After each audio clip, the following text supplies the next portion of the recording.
What is up, everybody? Welcome to another edition of the Weekend Roundup here on Touchline Talk. Thank you so much for tuning in. As always, be sure to hit that subscribe button so you don't miss any of the content going up on the channel. Two games in the CONCACAF Nations League for the U.S. men's national team. Two losses, first on Thursday to Panama, and then Sunday night in the third place game to Canada. That is where I'm going to spend most of the time on this video, just dissecting this, giving some thoughts as Mauricio Pochettino gets his first competitive games in charge, and as those games look and feel almost identical to many of the games in the Greg Berhalter era, and the same frustrations, complaints, issues that led to a significant portion of this fan base wanting Greg Berhalter fired have continued under Mauricio Pochettino and showed up in these two games. And to me, that is the only place to start in this conversation. Come out flat, lack of continuity, ideas, execution in the final third, lack of intensity, right? Those were the themes of the Panama game to a large degree, or at least a certain extent, the themes of the Canada game. And those were the things that were always frustrating that Greg Berhalter got blamed for. And I said this when Mauricio Pochettino got hired. Perhaps the most intriguing, maybe you could say exciting, although I'm not sure that's the right word, and I'm going to kind of explain why here. So I'll go with intriguing aspect of this hire for me was the idea that there is nowhere else to place the responsibility for what happens with this team moving forward than these players. Because there's always this, at least, right, a portion of the fan base that believed these players were good enough and Berhalter was not the right coach and it was Berhalter who wasn't good enough. There are certainly reasons why that's a valid argument. I've also discussed numerous occasions why I don't necessarily buy all of those arguments. The important thing here is those arguments don't apply to Mauricio Pochettino. So either he was going to get more out of this team, or the conversation was going to have to shift to, is the manager the right one or is the manager good enough, to, are these players going to step up and take responsibility for this?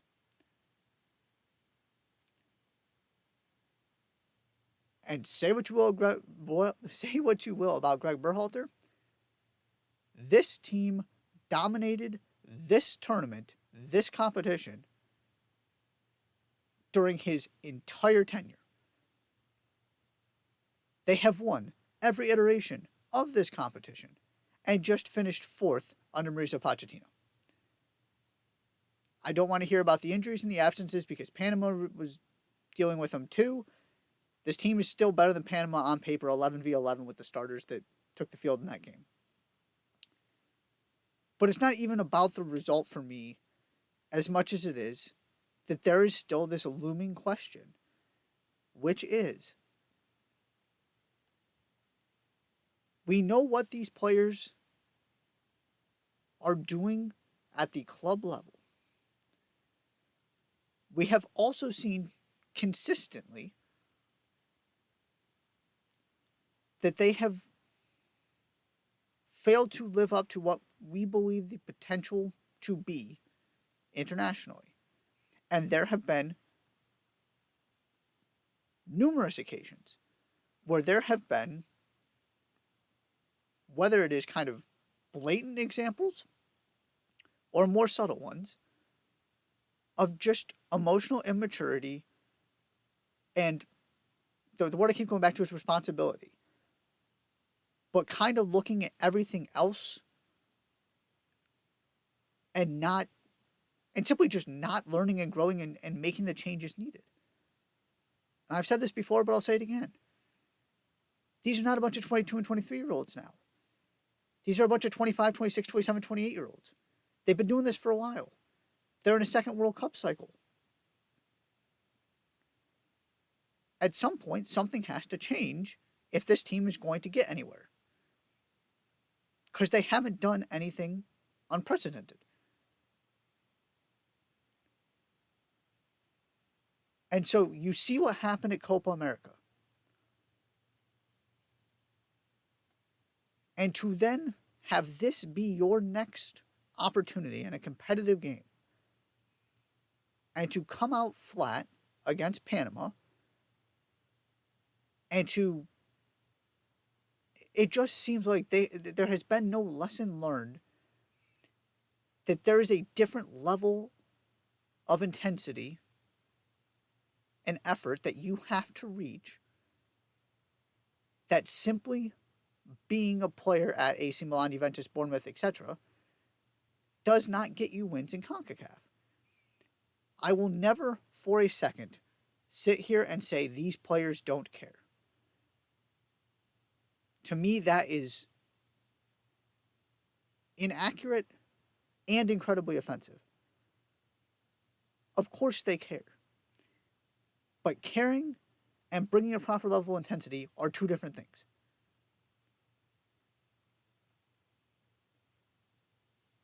And so part of this is tactical, and it's the final third issue because this team looked the exact same. That's really what I keep coming back to about these two games. Is Pochettino's got to find a way to get more out of this team in the final third. The other part about this is these players need to decide that something is going to be different. Because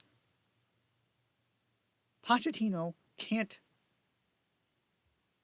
do all that much if the players aren't willing to be brave and make change and look at themselves and say, this is where we're going wrong.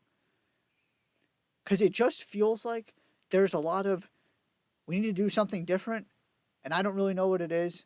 I don't know. You saw some of these quotes after the Panama game, too. It's frustrating. We just didn't have the answers. All this kind of stuff. And there seems to be an implication, and maybe I'm reading too much into these quotes, but I take this stuff literally, so I'm going to just throw it out there. There's this implication in those quotes, whether it was intended or not, as I kind of mentioned earlier, that the solution is outside of the players. That something is missing that's not being provided to them, as opposed to they need to go create something different. There's a lack of responsibility that I feel like is coming out of the way that this team is talking. And also showing on the field in the fact that we're seeing the same thing over and over again with a different coach. There is nowhere else to point or run to at this point, at this juncture in the journey. Unless they move clubs, Weston McKennie, Tim Weah, and Gio Reyna are not playing another competitive game for this team until the World Cup. You had 2 trial runs. You had Copa and you had Nations League. Yes, there's a Gold Cup this summer. There are going to be some players involved in that. But if you want a first choice 11, this is probably going to be the closest you're going to get in 2025.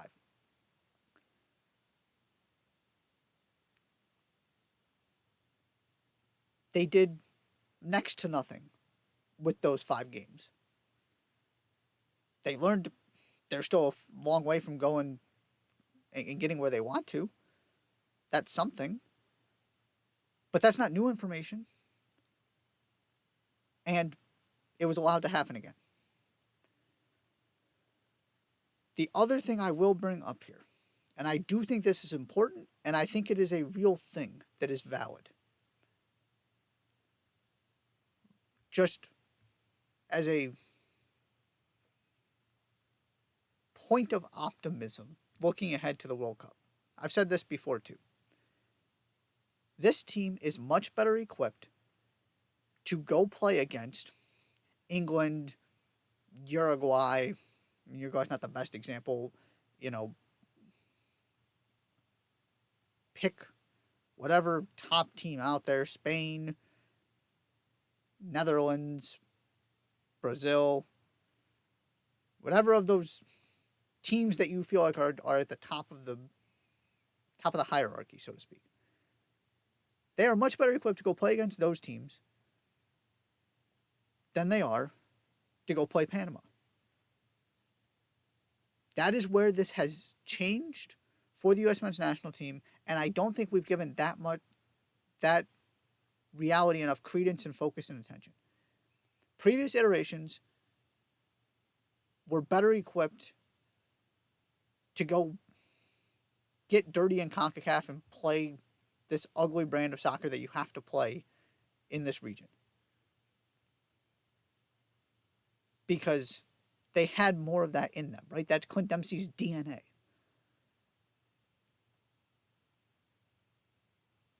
This group is much smoother, more technical.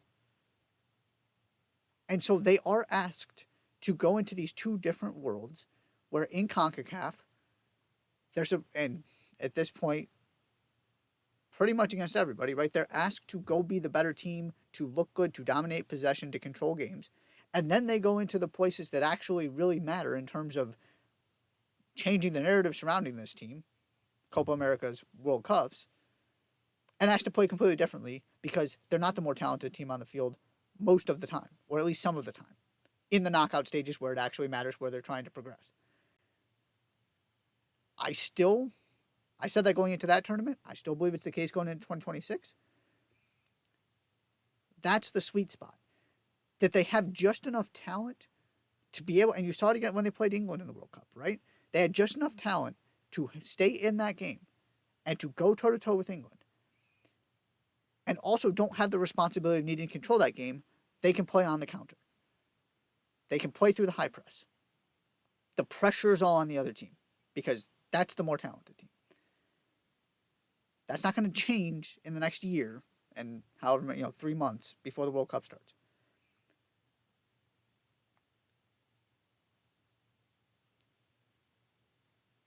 But Pochettino has now failed to do something that Greg Berhalter did consistently.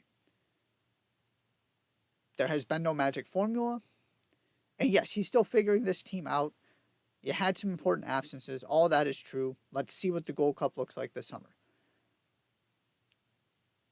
But I brought up the fact that there are important players for this team who are probably going to be starting in the World Cup, who will not play another competitive game for this team until the World Cup, to illustrate how little time is left here.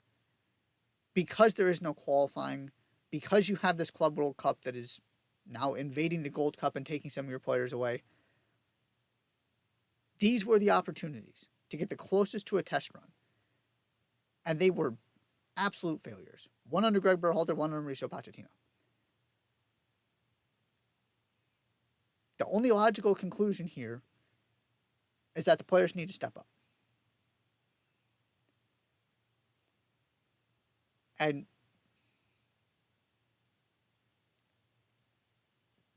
this has been going on long enough that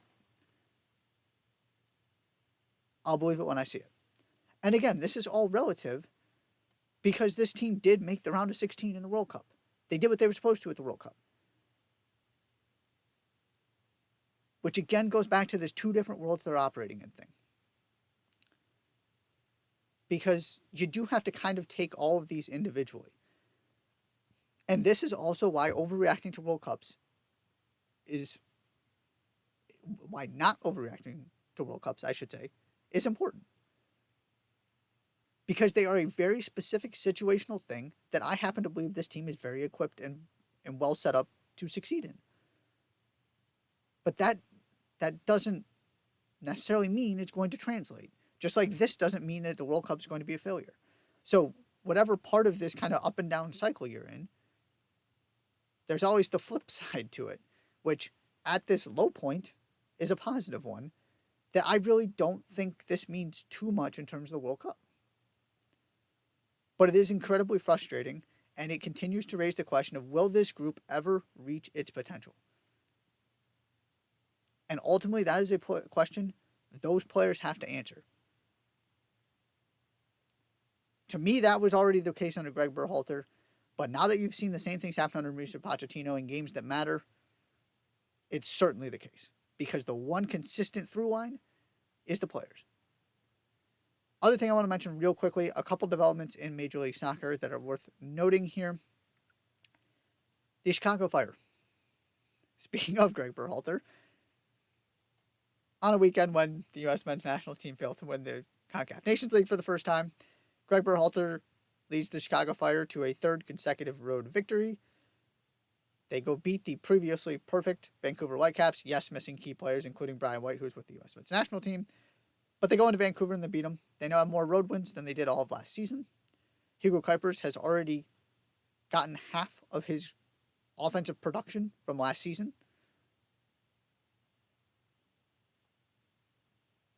He is a good coach.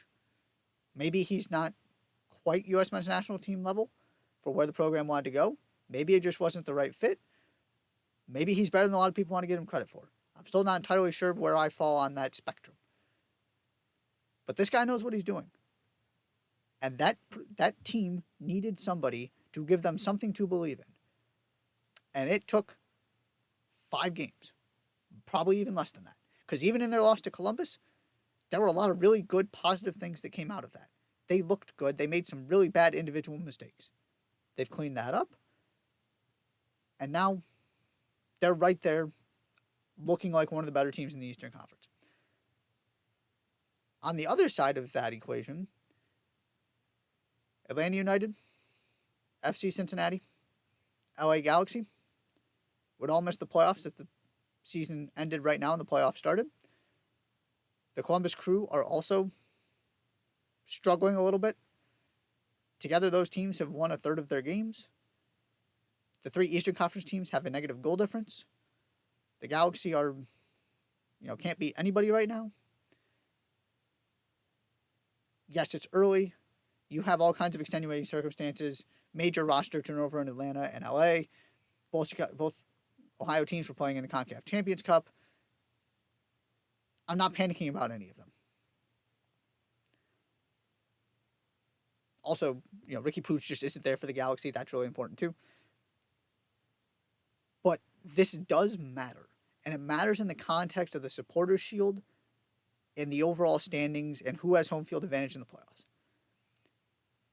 Inter Miami have dropped 2 points. They're unbeaten through 4 games. Philadelphia Union, Vancouver Whitecaps have 4 wins in 5 games. It is really hard, and particularly Inter Miami, right? Because maybe you could definitely see a world where the Union and the Whitecaps fall back a little bit and have good seasons but not great ones. It's 5 games. Let's not overreact and immediately crown them the best two of the best 3, 4, 5 teams in the league. We don't know that yet. We obviously know how good Inter Miami is. So that's the specific one of if you want to be competitive in this Supporters' Shield race, and by the way, Messi hasn't even played that much.